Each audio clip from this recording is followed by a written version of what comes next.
Vamos a dar de punto de partida a las infecciones que causan problemas a nivel de piel.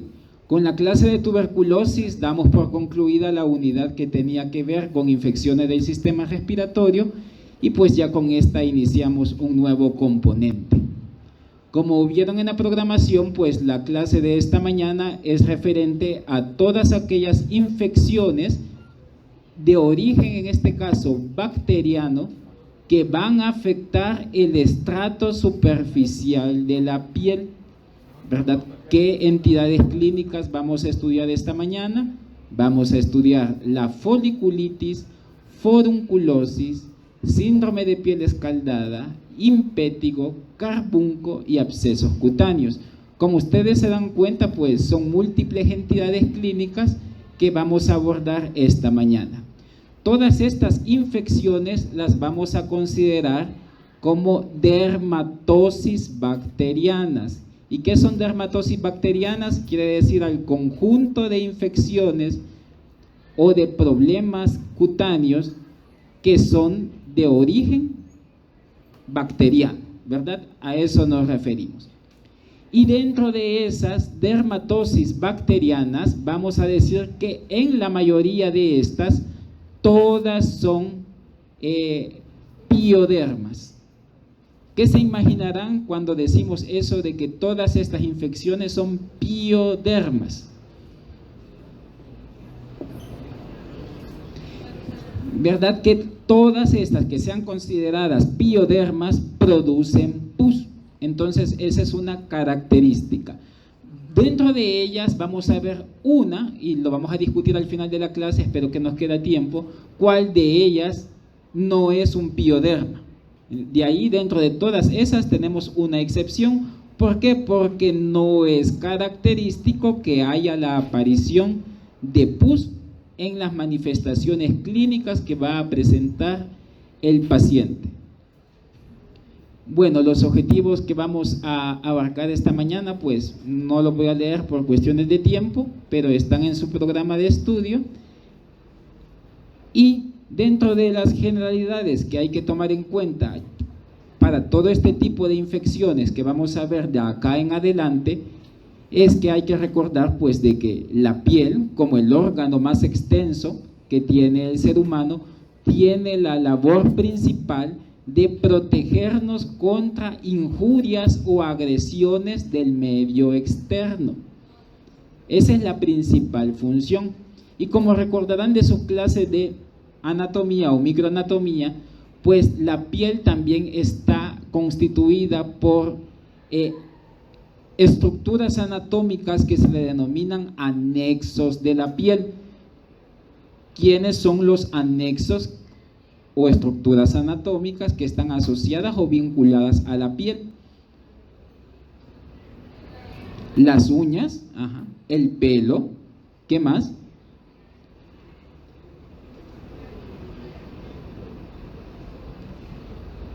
Prácticamente esas dos quizás son las más importantes, ¿verdad? Y quizás vamos a englobar no tanto en decir pelo o vello, sino el folículo piloso, ¿verdad? El folículo piloso, y ahí vamos a sobreentender tanto vello como cabello. Y también vamos a tomar en cuenta también las uñas.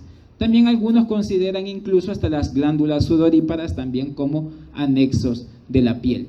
Si ustedes recordarán de sus clases pasadas, también saben que la estructura más externa de la piel es la epidermis, ¿verdad? Y después, bajo de ella está lo que es la dermis, y bajo la dermis la telecorporación salvadoreña, dirá ahí. No. ¿Qué será eso de TCS? Tejido celular subcutáneo, ¿verdad? O algunos también incluso le llaman también hipodermis también. Entonces, fíjense bien de que la mayoría de estas infecciones que vamos a ver ahora, casi todas, ¿a qué nivel creen ustedes que van a estar delimitadas? A nivel de la epidermis, ¿verdad? Estas infecciones bacterianas, y salvo algunas, pero excepciones, ya hay compromiso de la dermis, ¿verdad? O estructuras como anexos de la piel, como los folículos pilosos que hemos visto acá. Hay que tomar en cuenta una cosa anatómica que es bien importante y que tiene relación con las manifestaciones clínicas de los pacientes, de que si las infecciones a nivel de la piel están casi siempre delimitadas a la epidermis, muchas de estas no tienen como manifestaciones clínicas o síntomas quizás característicos como tal vez, o molestos, mejor dicho, molestos como suelen ser otras que involucran estructuras más profundas. ¿Por qué? Porque la epidermis, si ustedes se recuerdan, está constituida por el estrato más superficial de la epidermis. ¿Quién es? El estrato córneo, exacto. Y el estrato córneo es un estrato acelular, por así llamarlo, ¿verdad? No está constituida tanto así por células, sino por... ¿Qué habrá? Dentro de la epidermis, usted la epidermis la puede dividir en 7 capas todavía más. Y dentro de ellas el estrato córneo es lo más superficial que hay. El estrato córneo, ¿verdad? Por ser acelular, ¿verdad? Constituido en su mayoría por queratina, ¿verdad? Entonces, al estar delimitadas estas infecciones casi siempre a este nivel, estas que vamos a ver, muchas de ellas, entonces no hay como una respuesta inmune evidente, o a veces signos inflamatorios a veces no son tan evidentes por la misma situación. Acuérdense que también la epidermis casi suele ser avascular, ¿sí? ¿Dónde está la vasculatura? Ya a nivel de la dermis o de la hipodermis, ¿verdad? O del tejido celular subcutáneo. Entonces, por eso muchas cosas se explican. Por eso, fíjense bien que muchas de las manifestaciones clínicas que verán aquí, hasta podemos decir, no van a ver en estas prurito, por ejemplo. Ninguna tiene prurito como signo característico, a diferencia de otras infecciones que van a ver más adelante. ¿Y qué es lo que generará enfermedad en el individuo si decimos que una piel pues está sana? Prácticamente es un desequilibrio que está, ¿verdad?, entre lo que es los mecanismos de defensa del huésped, ¿verdad?, con la presencia de un microorganismo. Y pues, como les decía, una de las principales funciones de la piel era lo que les decía, que nos mantiene o nos defiende de las injurias o ataques extraños del entorno, y que para que la piel cumpla esa situación tiene que mantenerse la integridad de barrera, es decir, que la piel debe de estar intacta.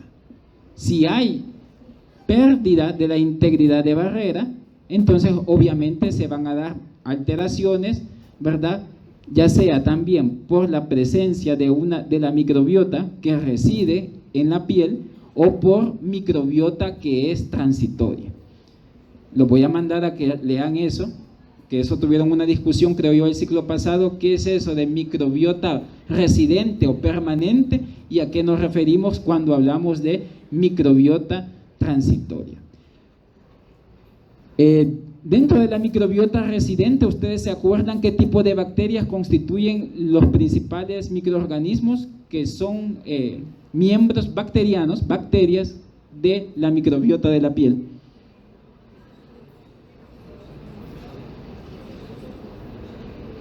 Estafilococos, vaya ya, así a grosso modo, ¿verdad? Los estafilococos, y vamos a decir particularmente estafilococos coagulasa negativos, y dentro de ellos está Staphylococcus epidermidis con otro montón de estafilococos. ¿Otra bacteria?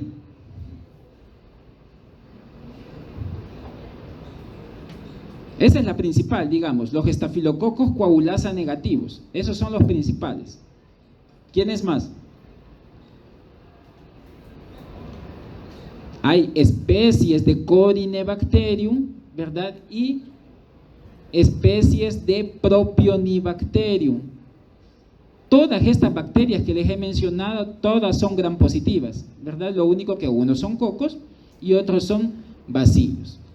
Traemos en cuenta esto de los Corynebacterium o el Propionibacterium porque ayuda mucho a mantener el pH ácido o alcalino de la piel. ¿La piel es ácida o es alcalina según se recuerda en el ciclo pasado? Es ácida, ¿verdad? El pH de la piel debe de mantenerse ácido para mantener pues su integridad. Ahora, dentro de los microorganismos pues la virulencia pues va a cumplir un papel importante, que van a ver ustedes que hay bacterias que obviamente son un poco más patógenas en comparación de otras, ¿verdad? Por ejemplo, un estafilococo coagulasa negativo, como Staphylococcus epidermidis, es menos virulento a una infección cutánea que pueda ser causada por Staphylococcus aureus, ¿verdad? Esa es una cosa. Bueno, algunos tipos de esta bacteria ya mencionamos que pueden estar colonizando de manera transitoria la piel, que ya les dejé esa tarea, que averigüen qué es eso, y algunos pues son miembros residentes o permanentes.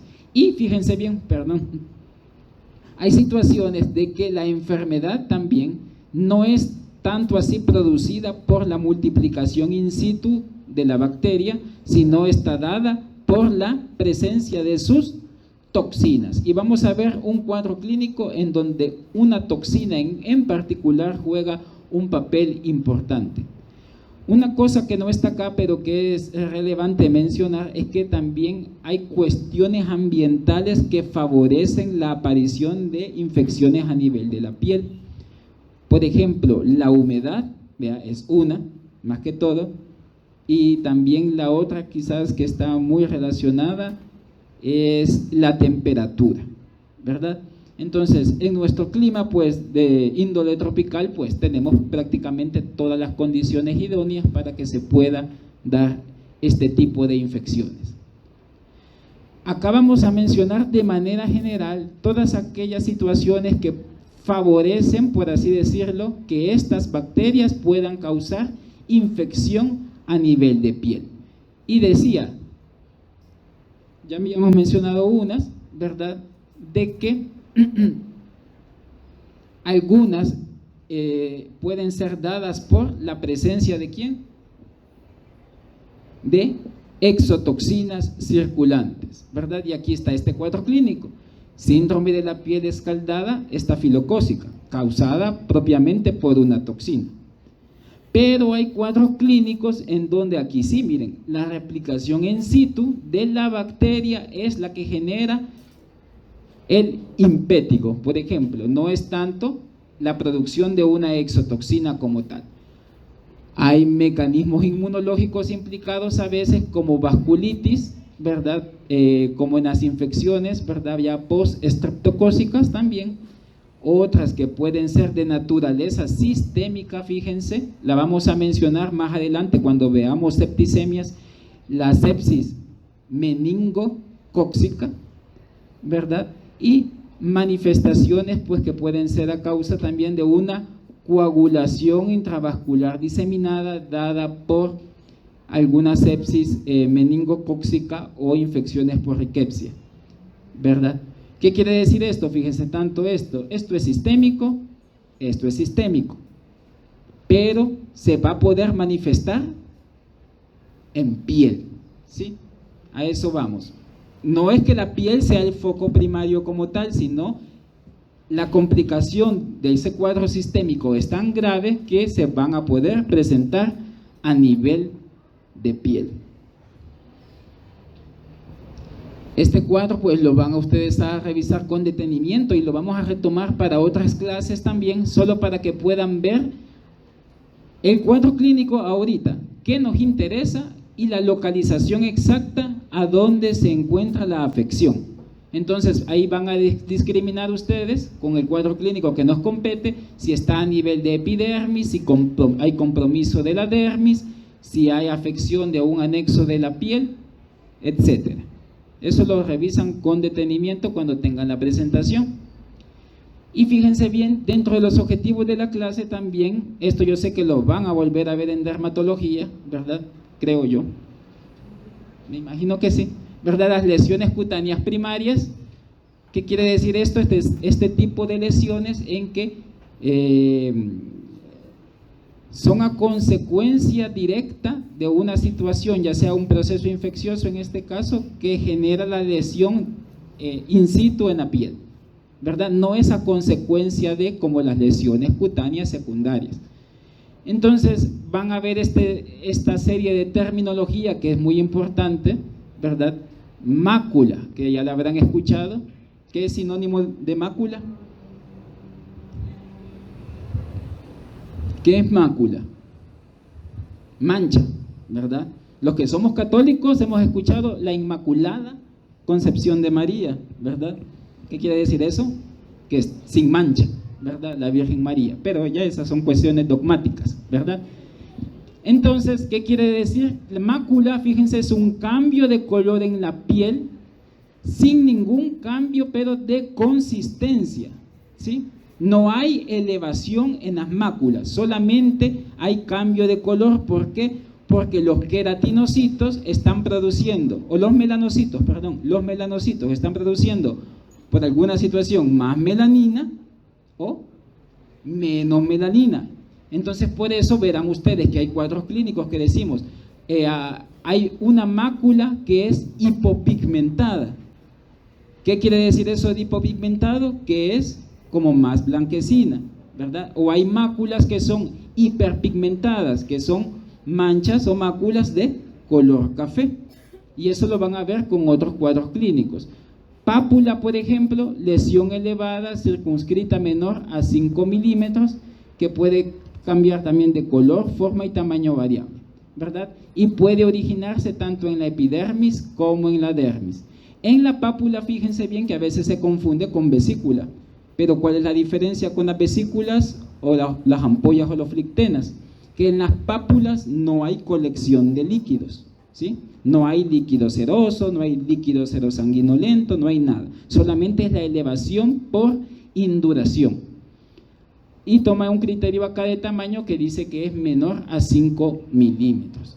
Ahora, ¿qué es una placa? Una elevación en meseta. ¿Sí? Aquí hay una elevación, pero no sé, tal vez han visto ¿saben qué es una meseta? Sí, allá los que han, viene acá, tal vez los que han ido a ver el Gran Cañón de Colorado o algo, cuando van a vacacionar. Yo creo que aquí no hay como mesetas así tan bonitas, vea, pero algo así tiene que ver con esto, vea.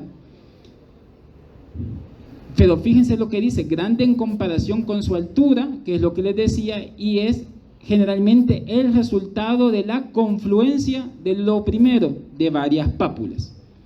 También hay cuadros clínicos que van a presentar la formación de nódulos, que es una lesión redondeada, circunscrita, pero que a la palpación pues se siente pues la presencia como de una pequeña masa o tumefacción, ¿verdad? En grados relativos pues de profundidad, pues algunos pueden ser más profundos y otros tal vez un poquito más superficiales.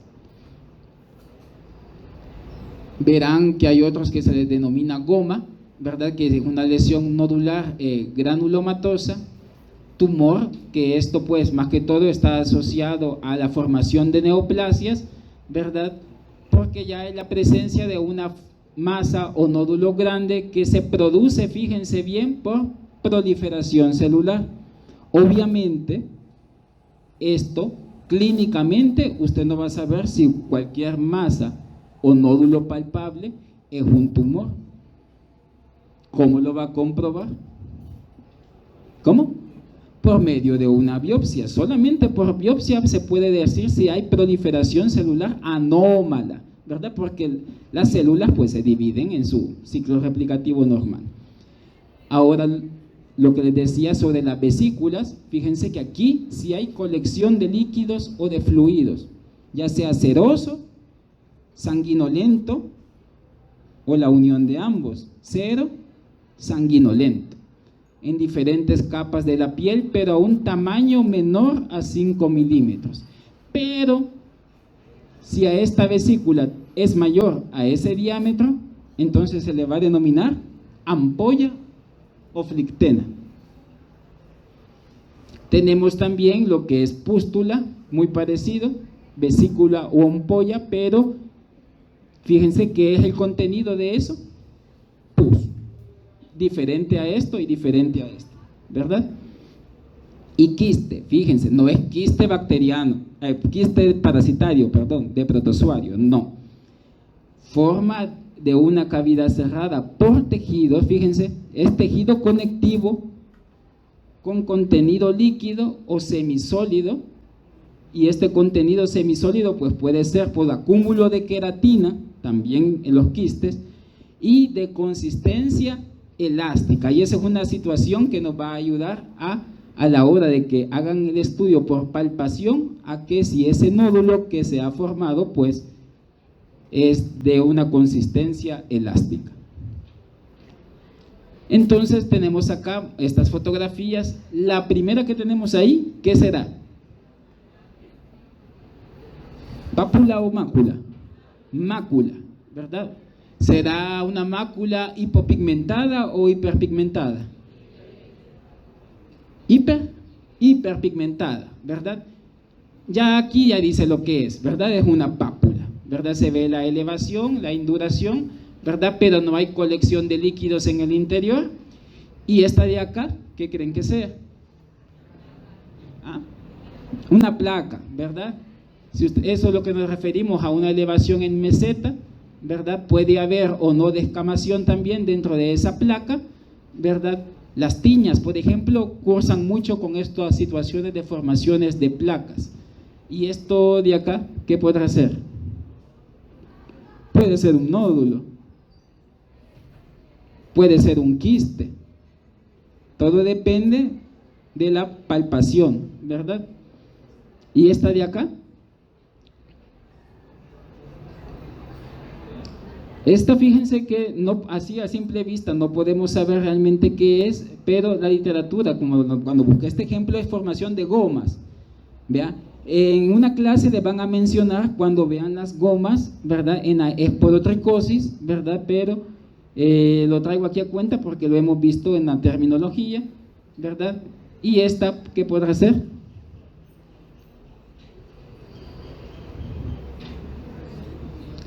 Puede ser una vesícula, puede ser o una ampolla. Así se ve que tiene líquido sanguinolento en su interior, pero ahí quien nos va a decir qué es el diámetro, ¿verdad? Entonces, fíjense, en general, para las lesiones primarias cutáneas tenemos que valorar tres cosas quizás. La primera es si hay o no cambio de color, la forma, ¿verdad? Y el tamaño, ¿verdad? Y si hay variedad, forma y tamaño, vean en el diámetro. ¿Y de qué está compuesto esa lesión? Si hay pus, si hay suero, si hay sangre, si hay secreción serosanguinolenta, si hay queratina en el interior, etcétera. Y aquí tenemos una premisa, por eso viene aparte. No es infrecuente en las enfermedades de naturaleza cutánea que se encuentren múltiples tipos de lesiones en una misma patología, ¿verdad? Por lo tanto, dice, a menudo se pueden usar conjunción de varios términos, y eso lo van a hacer muy frecuente ustedes, ¿verdad? Y lo van a ver a medida vayan pasando estas clases. Por eso dice, como términos, por ejemplo, máculo-papular sería una conjunción entre la formación de manchas y la formación de pápulas, ¿verdad? O vesículo-ampollosa. No se va a poner a medir cuál es vesícula y cuál es ampolla, pero puede ver que se manifiesta en el paciente con varios tipos de tamaño. ¿Sí? Entonces, eso lo va a tener muy en cuenta a la hora de hacer su historia clínica. Ahora, mencionan en los objetivos que hablemos brevemente solamente de dos agentes etiológicos, ¿verdad? Que ya los hemos visto en este ciclo y el ciclo pasado. Ojo, los dos principales agentes bacterianos que causan piodermas en el individuo, en un humano, o sea, que causan infecciones que producen pus en el humano a nivel de piel, es Staphylococcus aureus y ¿quién más? No, el Streptococcus pyogenes, ¿verdad? Hasta en el nombre dice pío, vea, pyogenes. Entonces, recordando de este microorganismo, coco gram positivo en racimo, catalasa positivo, anaerobio facultativo, coagulasa positivo, y que habíamos dicho en una clase que produce un montón de exotoxinas. Ahora, ¿cuáles me interesan a mí para esta clase? Porque una ya la trabajamos. ¿Cuál vimos ya en una clase? Estas, ¿verdad? Las enterotoxinas, ¿sí? No entro en detalle, ¿verdad? Pero la que nos interesa, por ejemplo, es la exotoxina exfoliativa tipo A, la exotoxina exfoliativa del tipo B, ¿verdad? Que van a estar relacionadas con un cuadro clínico que es el síndrome de piel escaldada, por ejemplo. Y pues produce pues también otros tipos de enzimas que no están detalladas acá y que no las vamos a mencionar. Y tenemos al otro agente de Streptococcus pyogenes. Si aquel era coco en racimo gram positivo, este es coco en cadena gram positivo, anaerobio facultativo. Ya lo comprobamos en el laboratorio que necesitan atmósferas enriquecidas con dióxido de carbono para que se dé un estímulo de su crecimiento. Ya lo comprobaron en el laboratorio que esta bacteria es catalasa negativa, es beta hemolítica y que produce dos enzimas, ¿verdad? La estreptolicina O y la estreptolicina S. Agente causal de infecciones supurativas y no supurativas, o aquellas que producen pus y otras que no producen pus, como las secuelas postestreptocócicas, ¿verdad? Que ustedes ya saben cuáles son. Vaya, dejando en lado esa parte de las generalidades, vamos a hablar ya propiamente de los cuadros clínicos que nos competen para esta mañana. Y la primera de ellas es impétigo. Impétigo viene de ímpetu, ¿verdad? Quiere decir en alguna medida rápido, de aparición rápida. Entonces, es una lesión cutánea de naturaleza aguda, ¿sí? Y se va a definir como una infección que va a afectar, fíjense bien, la epidermis, la parte más superficial de la piel, y es la infección cutánea más frecuente en la consulta pediátrica, ¿sí? Por eso menciona acá que la máxima incidencia para la presentación de impétigo va a ocurrir dentro de los 2 a 5 años. Esta infección, fíjense, como otros tipos de infecciones que hemos visto, también se asocia mucho a la pobre higiene que se tiene con los niños, a situaciones de hacinamiento como las que estaban mencionando hoy en esta mañana, ¿verdad? Es una infección que se disemina con facilidad, por lo que fíjense que para la prevención es importante el lavado de las manos, ¿verdad? Para evitar brotes, ¿verdad? En lugares donde hay hacinamiento de niños, como las guarderías, por ejemplo. Otra situación importante es que también no es una enfermedad que va a caracterizarse por la presentación de cuadros sistémicos, sino únicamente van a quedar delimitadas a nivel de la piel, y en este caso pues de la epidermis. El impétigo se divide en 2 fases, o en 2 categorías, más que fases, en 2 categorías. Hay impétigo nobuloso, ¿vea? Y este mismo es el que se le conoce como impétigo contagioso. Y está el otro tipo de impétigo que se conoce como impétigo, si este se llama no buloso, entonces el otro se llamará buloso, ¿verdad? Entonces, dentro de este no buloso, ¿verdad? El impétigo no buloso o impétigo contagioso, porque así se los puedo preguntar, vean. Impétigo contagioso es una forma de impétigo, la más frecuente de las dos, ¿verdad? En un 70% de los casos, y que precisa solución de continuidad. ¿Qué quiere decir esto? Que tuvo que haber habido previamente una pérdida pequeña de la integridad de la barrera cutánea y se tuvo que haber llegado la bacteria e implantándose allí, dando la multiplicación in situ para provocar este cuadro. Ahora, ¿Qué pudo haber causado esa pérdida de integridad de la barrera? Lesiones traumáticas como heridas, incluso picaduras de mosquitos o insectos, ¿verdad? O a veces las lesiones que pueden quedar posteriores a la aparición de cuadros de varicela. ¿Qué se va a caracterizar clínicamente hablando? Vamos a encontrar lesiones que son vesículo, fíjense aquí hay conjunción de términos, ¿verdad? Vesículo pustulosas, que sean de base eritematosa, es decir, de base enrojecida, ¿verdad? Que pueden evolucionar a costras melicéricas.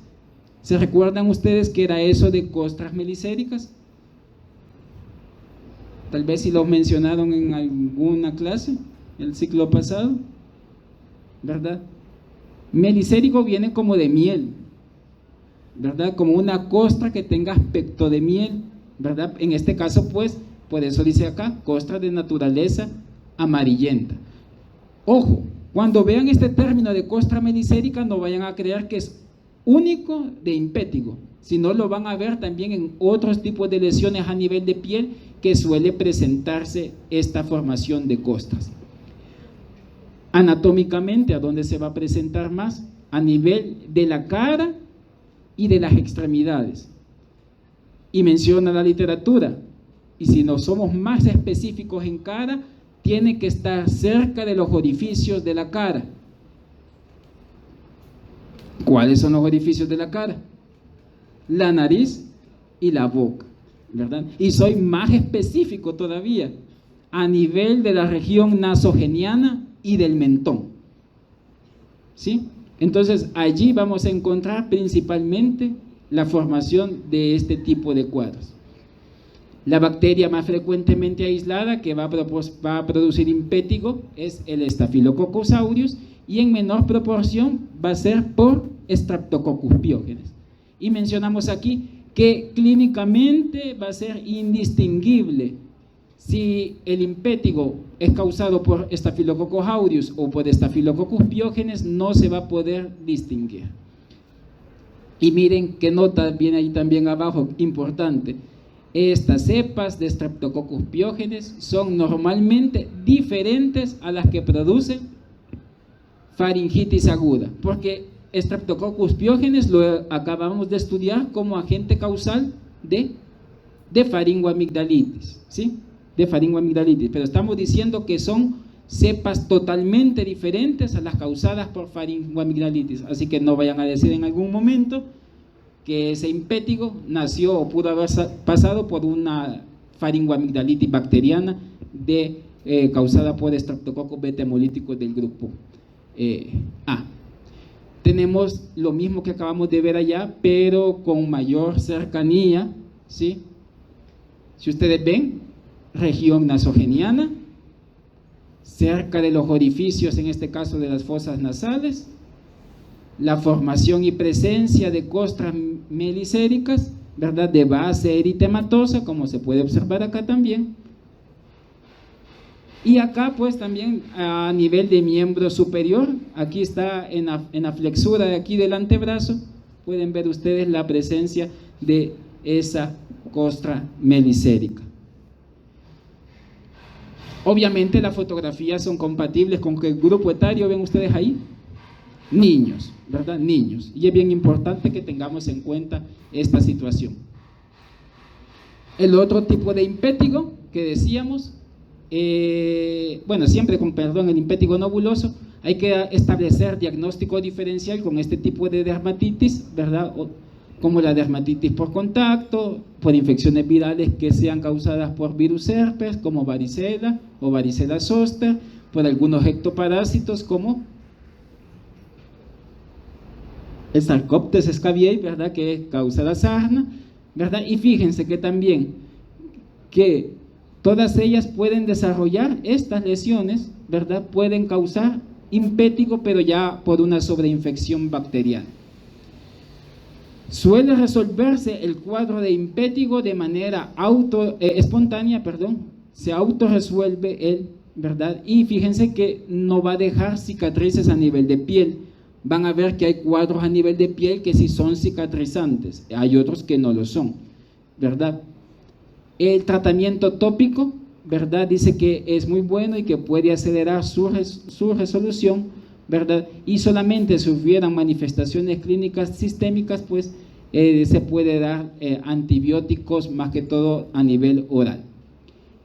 En el caso de impétigo de repetición, ¿qué se tiene que hacer? Debe de darse una descolonización nasal con antibióticos tópicos. Es probable que hayan niños que mucha frecuencia tengan y que aparezcan con cuadros de impétigo. Entonces, ¿qué va a hacer como médico? Debe de descolonizar esa fosa nasal.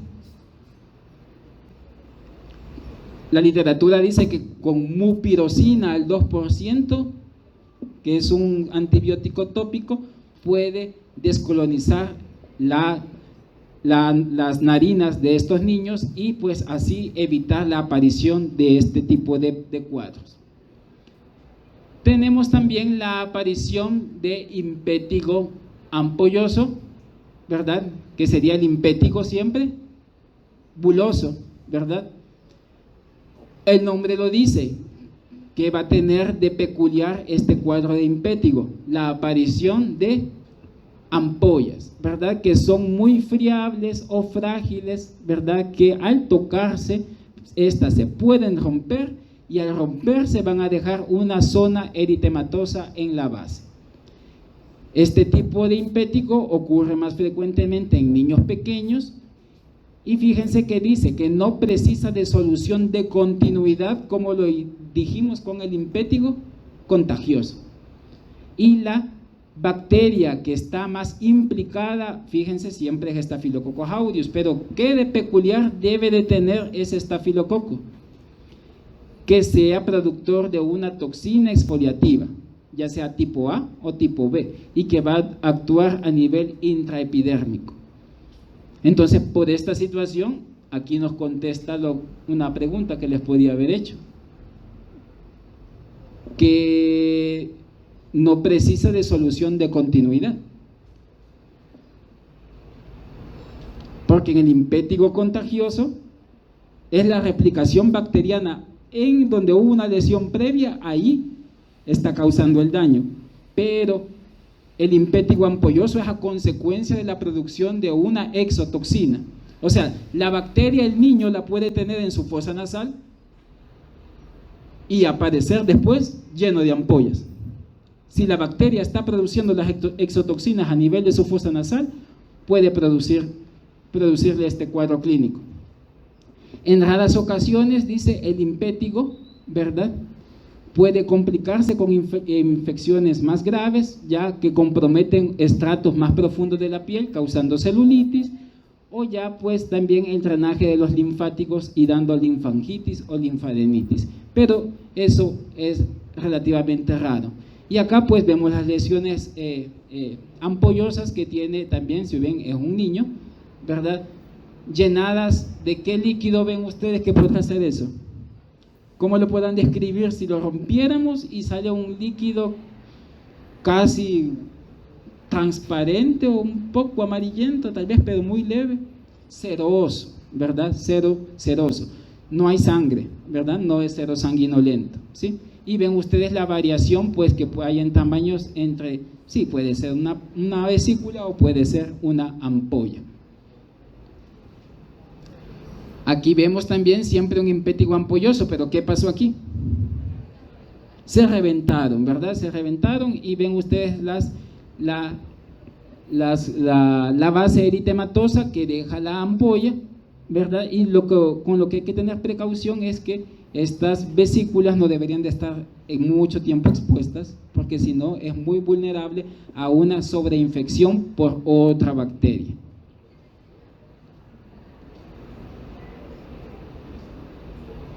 ¿Dudas hasta el momento? ¿No? Vaya. Este cuadro clínico que vamos a mencionar ahorita se llama síndrome de piel escaldada estafilocócica. Obviamente en el nombre dice quién causa el cuadro clínico, Staphylococcus aureus, ¿sí?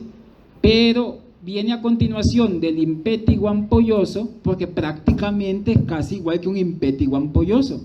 Lo único que allá es más delimitado y aquí es de carácter sistémico. O sea, la aparición de pápulas o vesículas se va a dar prácticamente puede aparecer en todo el cuerpo del individuo, pero usualmente también, si allá había más presencia de vesículas o pápulas, casi aquí siempre no las hay. Puede haber, pero no necesariamente, a comparación del ampolloso. Lo que va a haber aquí prácticamente es como un desprendimiento o esfacelación del estrato superficial de la piel a causa de la presencia de estas toxinas exfoliativas que ya habíamos mencionado, del tipo A y tipo B, que produce Staphylococcus aureus. La mortalidad de este cuadro clínico es relativamente bajo en niños, ¿verdad? Pero miren lo contradictorio, en adultos. En adultos es mortal, con una tasa del 60%. ¿Sí? Entonces, obviamente, óigase, la prevalencia del síndrome de piel escaldada es de la primera infancia, es en niños pequeños, ¿verdad? Pero en ellos la tasa de mortalidad es menor si la comparamos a que un adulto produzca este tipo de patología.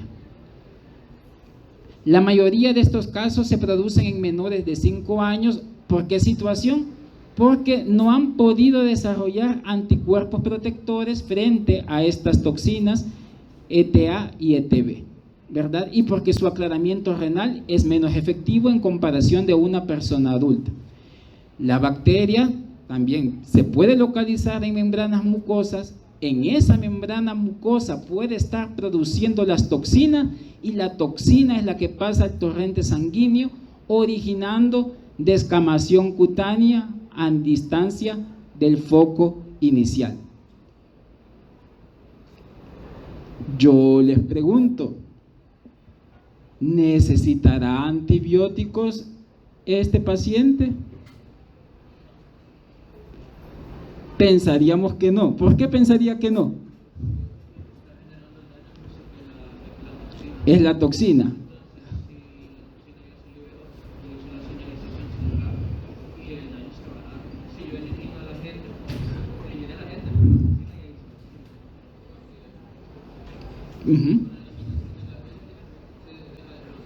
Exacto, ahí está el escollo, ¿vea?, del asunto.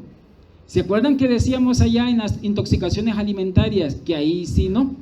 ¿Pero por qué era? Porque la toxina era la que se ingería y venía de afuera, pero acá se está produciendo en algún foco primario que no sabemos dónde puede estar, probablemente en nariz, pero aquí sí me interesa erradicar ese foco primario. Entonces sí, aquí sí necesita antibiótico el paciente, ¿verdad?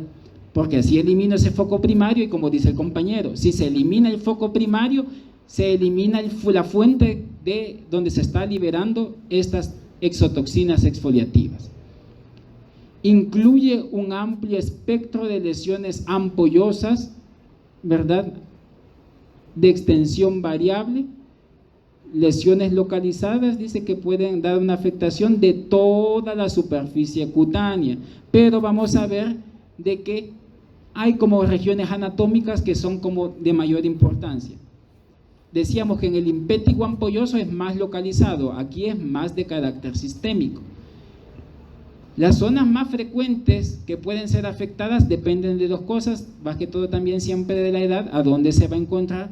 Si es un niño pequeño, que no sea neonato, a nivel de la cara, de las axilas y de la ingle. Pero si es un neonato, a nivel de la región del periné y la región periumbilical. ¿Sí? Entonces ya lo vamos a ver con unas fotografías. ¿Y cómo va a comenzar? Con una manifestación a nivel de los ojos, como conjuntivitis, puede haber edema facial, como ustedes lo ven acá, en este caso de esta niña que está edematizada de su carita, ¿verdad? Con descamación también periorificial, o sea, a nivel de dónde creen que va a estar descamando. A nivel de la boca, ¿verdad? Y a nivel de la nariz también. miren que puede haber acá, fiebre. ¿Por qué va a haber fiebre? Por ser un cuadro de naturaleza sistémica, exacto, ¿verdad? Pueden haber lesiones ampollosas, dejando zonas amplias de piel desnuda, ¿verdad? Y que es doloroso al romperse. Ya vamos a ver, aquí quizás no se aprecia muy bien por la sombra del cuello de la niña, pero veremos cómo se ve esa descamación del paciente. Bueno, fíjense que más que descamación es una necrólisis intraepidérmica, ¿verdad? Porque es un desprendimiento, literalmente es un desprendimiento de la piel. Y ya lo vamos a ver por qué. ¿Por qué es que es un desprendimiento de la piel? Diagnóstico diferencial, ¿con qué patologías? Debe de establecerse con impético buloso, varicela, herpes zóster u otras enfermedades que sean de naturaleza ampollosa, ¿verdad? Necrólisis epidérmica, ¿verdad? Síndrome de Stevens-Johnson, quemaduras y la fiebre escarlatina, que ya también la habíamos mencionado en una clase. Y les voy a dejar de tarea que busquen este síndrome. De casualidad, no sé por qué fue que ayer me apareció, quizás me estaba escuchando Google, vea, o algo, no sé. Me apareció un tweet de un cuadro de esta patología que realmente es prácticamente, se ve literalmente como que fuera un síndrome de piel escaldada, pero en adultos. Y esto, acordémonos que es más en niños, ¿sí? Y les voy a dar otro tip, quizás, que este síndrome de Stevens-Johnson se ve asociado al consumo de antibióticos o de barbitúricos. Entonces se puede imaginar la naturaleza de la enfermedad. No es infecciosa el síndrome de Stevens-Johnson, ¿verdad? Como sí lo es el síndrome de la piel escaldada. Ahora, lo que les decía, lo que sucede en el síndrome de la piel escaldada es prácticamente un desprendimiento de la capa más externa de la piel. ¿Y a consecuencia de qué? De que la exotoxina exfoliativa va a atacar unas proteínas estructurales de las células de la piel que se llama desmogleína, ¿sí? La desmogleína constituye o es parte de los desmosomas. ¿Se recuerdan ustedes qué era eso de los desmosomas el año pasado? ¿No? Los desmosomas son estructuras de anclaje de las células de la piel.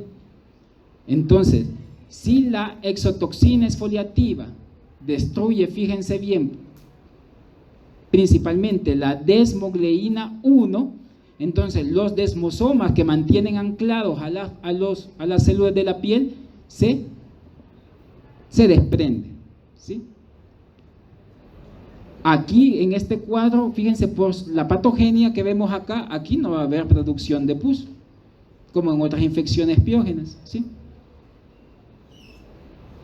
Entonces, prácticamente sucede eso a nivel de la piel. Y si somos más específicos, se ven a qué nivel de la epidermis sucede, a nivel del estrato granuloso.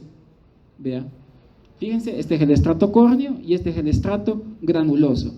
La desmogleína 1 se encuentra principalmente a nivel del estrato más superficial de la piel, en este caso pues el estrato granuloso, y por eso se da allí. Y aquí se observa mejor esa situación. Si ustedes ven, prácticamente hay un desprendimiento de la piel. No hay presencia de pus. Sí hay dolor, eso sí. Hay eritema, hay enrojecimiento, ¿verdad? Vemos acá, región en un neonato, ¿verdad? Región, ¿qué? Decíamos, periumbilical y ¿qué otra región? El periné, ¿verdad? Aquí se observa perfectamente esa situación. Ahora, mencionan que para poder utilizar como un criterio diagnóstico a través de la aparición de un signo que se le llama signo de Nikolsky, que si es positivo es muy probable de que sea síndrome de piel escaldada. ¿Qué es el síndrome de Nikolsky? Que no es más que presionar levemente, suavemente, donde está esa elevación de la piel con las manos, y si se desprende esa piel a nivel superficial, entonces es un signo de Nikolsky positivo, ¿sí? Ahora, el síndrome de Steve Johnson, que les estaba mencionando, también es Nikolsky positivo, fíjense. Pero obviamente hay que ver la situación, otras situaciones para poder establecer diagnósticos diferenciales. Pero vamos a dejarlo de que este signo de Nikolsky es muy predictor, pues, de un síndrome de piel escaldada. ¿Pregunta hasta ahí? Bueno, el siguiente cuadro clínico es la foliculitis. También en el nombre está implícito a qué nos referimos con esta patología. También es una patología a nivel superficial, ¿verdad? Pero que afecta ya un anexo de la piel. ¿A quién? Folículo pilosebáceo. Entonces, si afecta el folículo pilosebáceo, tiene que afectar lógicamente regiones donde haya piel cabelluda, donde haya presencia de pelos y de vello. Por eso puede ser a nivel del cuero cabelludo, a nivel de las nalgas, a nivel de extremidades, ¿verdad? Y 90.9% de los casos, casi siempre, bueno, 90% producidos por Staphylococcus aureus.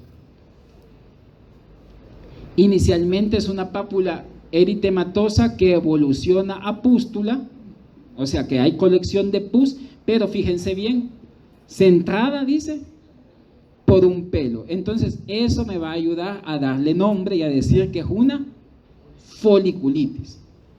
Factores predisponentes que contribuyen a la aparición de cuadros de foliculitis, podemos tener siempre la falta de higiene, la humedad como mencionábamos al inicio, o alguna situación que cause oclusión en el folículo pilosebáceo, más que todo a nivel de glándulas endocrinas, ¿verdad? O el uso prolongado de antibióticos en los casos de acné. Entonces puede producir cuadros de foliculitis. Ahora, hay foliculitis que no necesariamente son causadas por Staphylococcus aureus, sino también por agentes. ¿Qué será esto? ¿Qué agente es? Un hongo levaduriforme, ¿verdad? ¿Y este qué es? Es hongo levaduriforme o micelial. Levaduriforme, ¿verdad? ¿Y esta? Esta sí es bacteria, ¿verdad? Esta sí es bacteria.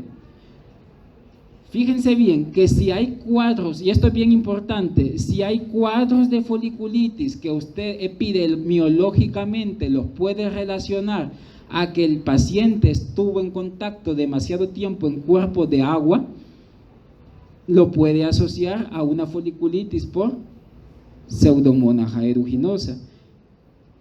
En el caso pues se ve de que las personas que están en los saunas o que frecuentan los saunas, ¿verdad?, pueden adquirir la infección por Pseudomonas aeruginosa y causarle cuadros de foliculitis. Ojo, también con las mujeres que tienden mucho a usar, ¿cómo le llaman aquí al rastrillo? Bueno, o presto barba, le dicen en la casa, ¿verdad? El rastrillo o el presto barba, la rasuradora, ¿verdad? ¿A dónde hacen frecuentemente eso? Sí, en las piernas, pero ¿a dónde? ¿En qué sitio de la casa? En el baño, ¿verdad? Usualmente, ¿qué pasa? Después de la ducha o en el momento de la ducha, ahí lo están haciendo. Entonces igual, si hay cuadros de foliculitis en miembros inferiores y ven que hubo cortaduras por una prestobarba o un rastrillo y ven esta situación, probablemente pueda ser una foliculitis por Pseudomonas aeruginosa. Pero tengamos presente, dígame.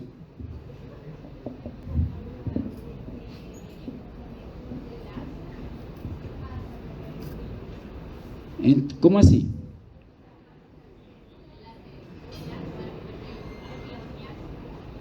Pero fíjense que ahí lo que pasa es que el láser lo que hace es eliminar prácticamente las células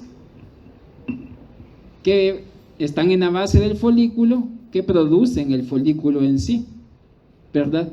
O sea, eso no tiene nada que ver con la patología o algo así, ¿verdad? Patogénicamente hablando, ¿verdad? Si a eso, o usted pregunta si habrá alguna predisposición a eso, a estos cuadros por someterse a esos procesos de depilación, a eso. Sí, no está relacionado. Obviamente que sabemos que los vellos cumplen una función en la piel, ¿verdad? Por algo los puso el Señor, como dice mi abuela, ¿verdad? Entonces, tiene que cumplir una labor. Si los quitamos, entonces predisponemos a otras situaciones, ¿sí? Puede haber resolución espontánea, dice, y puede resolverse, ¿verdad?, tras quitarse también los factores predisponentes. Y lo vemos acá. Más que todo en esta, ¿vean? ¿Sí? ¿Ven? Que es una pústula, pero que está concentrado con un no defino si es pelo o vello, ¿verdad? Entonces vemos acá lo mismo, lo digo que aquí sí ya vemos varias, ¿verdad? Igual este está centrado por un cabello, ¿verdad? Entonces eso nos dice que la afección está a nivel del folículo piloso, y como mencionábamos, en la región de los glúteos también puede aparecer estos cuadros de foliculitis. También a nivel de piel cabelluda, en el cuero cabelludo también puede aparecer, y lo vemos perfectamente en esa imagen. Ahora, hay otro cuadro muy parecido, pero se le llama forunculosis. Ahora, ¿cuál será la gran diferencia?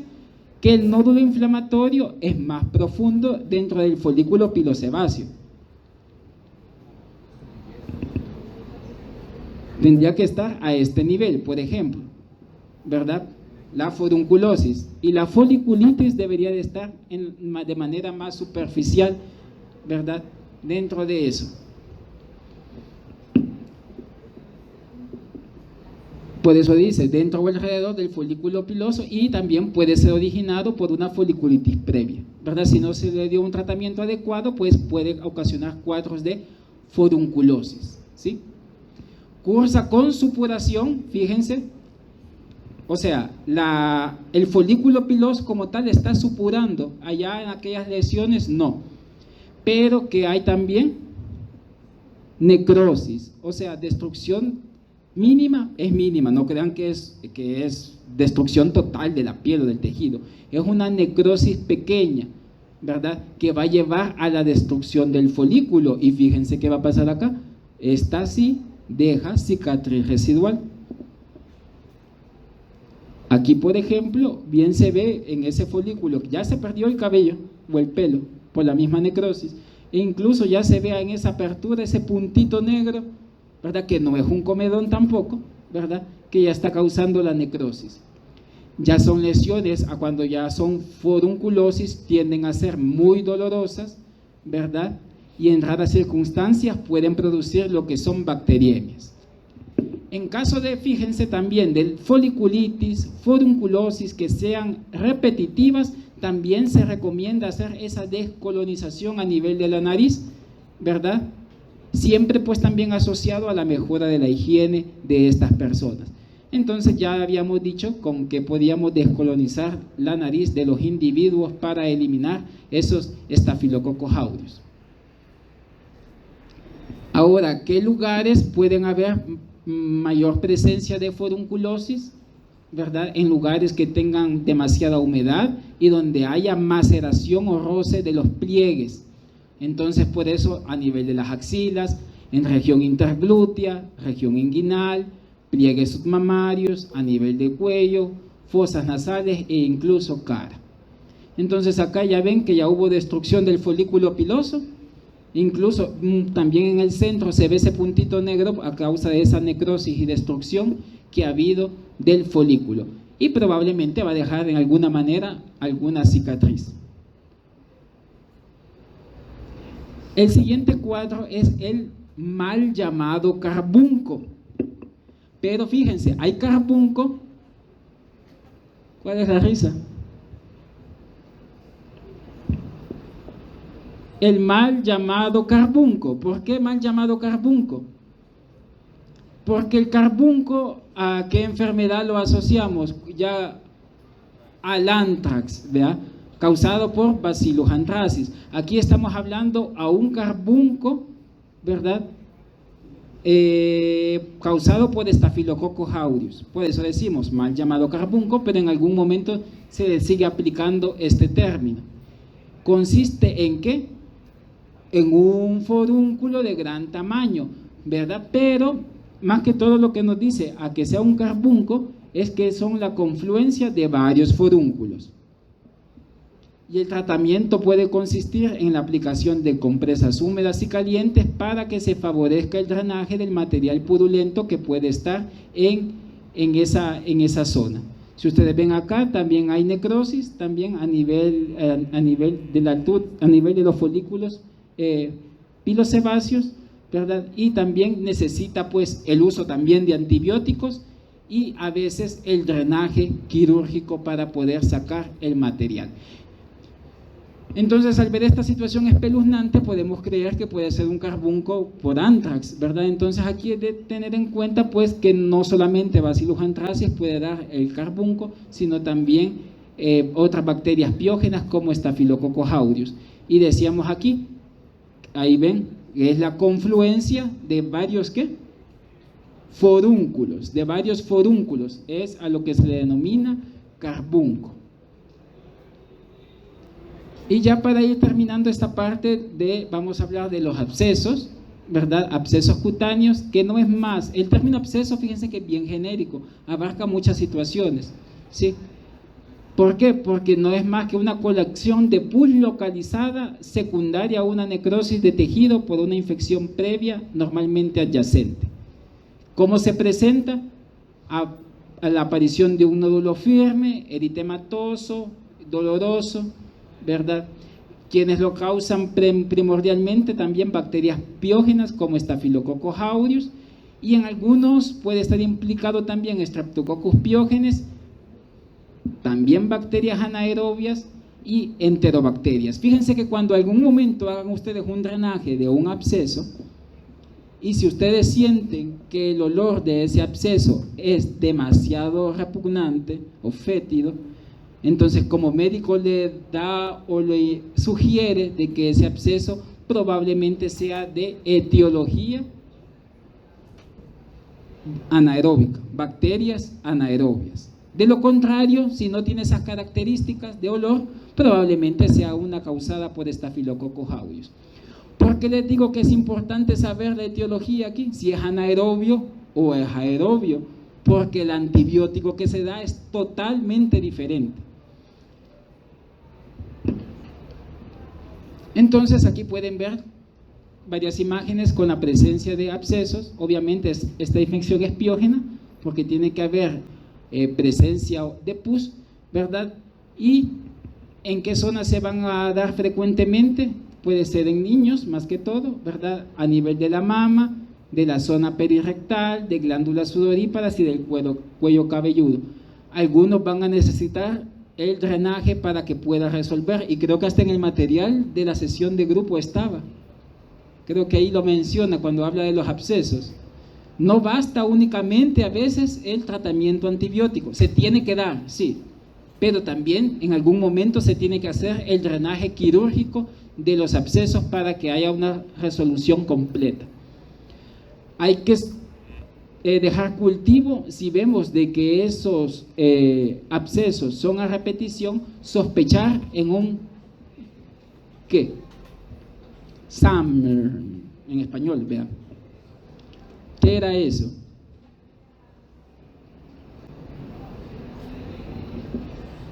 En el material de la discusión también en la primera estuvo.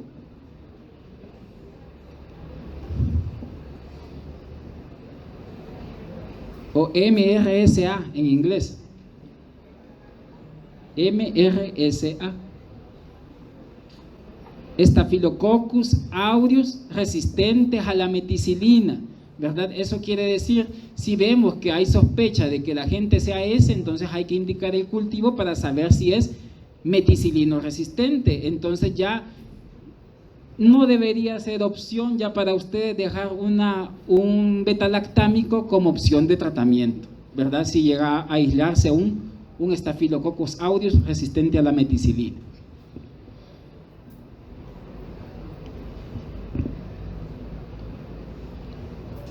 El diagnóstico de laboratorio, fíjense bien, para todos este tipo de patologías, mucho es clínico. ¿Por qué? Porque la mayoría de este tipo de infecciones presentan características patognomónicas, que ya saben qué es eso, de patognomónico, ¿sí?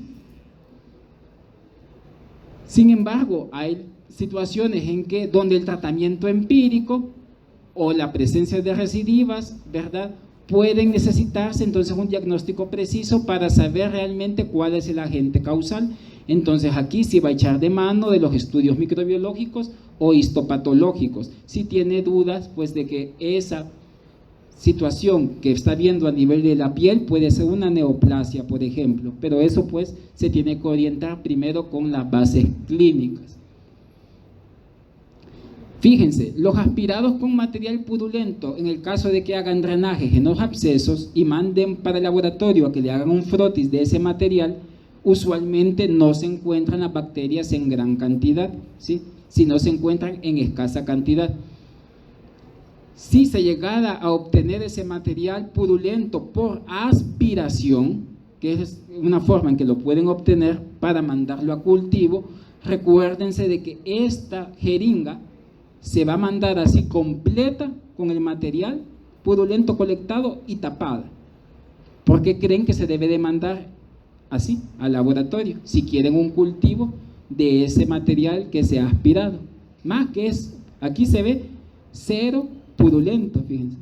Aquí hay pus, hay sangre y hay suero. ¿Cuál será el objetivo de que como médico, cuando usted toma esa muestra, se mande así? ¿Cómo? No tanto eso. ¿Ah?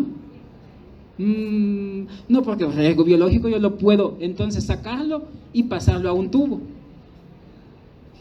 Pero les estoy diciendo que así como lo están sacando, así que se vaya, tapado. ¿Cómo? No es tanto la contaminación. Cuando ustedes quieran indicar cultivos para aislar bacterias anaerobias provenientes de un absceso cerrado, por ejemplo, deben de mandarlo en esa jeringa con el capuchón, ¿sí? Y por alguna razón, el absceso reventó, ya no se tomó así. Entonces, si va a tomar un hisopado, debe de tomarlo de la base más profunda del absceso, y ese hisopado es el que se va a mandar rápidamente al laboratorio.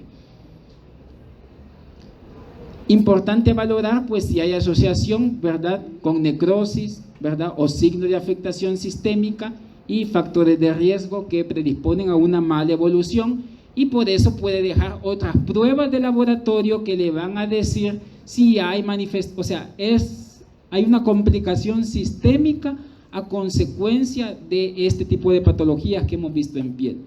¿Qué puede echar de mano? Si sospecha de una bacteriemia, en este caso, a consecuencia de estos cuadros clínicos, un hemocultivo, obviamente.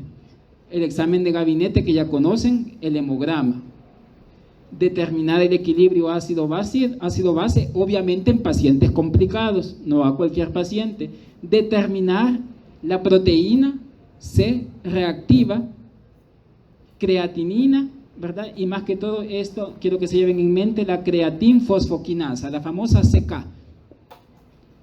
¿Por qué pueden evaluar la CK?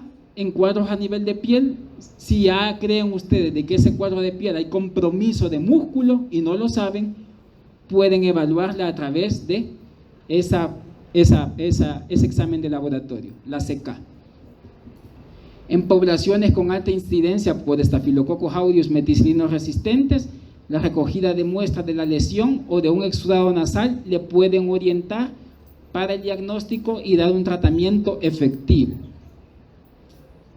Referente a las situaciones epidemiológicas de este tipo de afecciones, recordemos que más que todo son frecuentes en población pediátrica, son enfermedades de fácil diseminación, ¿verdad?, prestarle atención a todas aquellas infecciones en donde el agente causal sea Staphylococcus aureus meticilino resistente, por situaciones obvias que ya mencioné, referente a qué antibiótico se debe de elegir, ¿verdad?